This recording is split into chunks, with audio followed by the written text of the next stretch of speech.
Mari kita cek 4 tahap bunyi yang mungkin masjid dan surau tuan-tuan alami sekarang. Tahap yang pertama, tak ada bunyi. Itu adalah a big no-no untuk masjid dan surau kita. Mungkin waktu tu PA system rosak ke, ataupun PA system sedang dibaiki.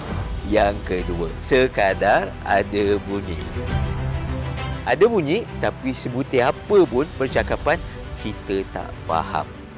Yang ketiga, bunyi sedap.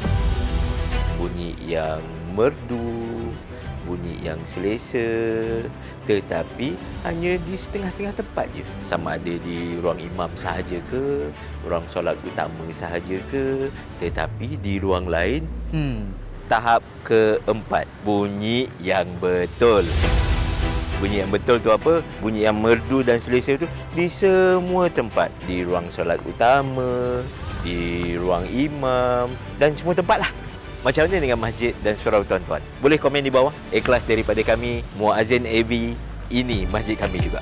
Pilihlah Muazzin AV, jenama yang diyakini, sentiasa bersama anda.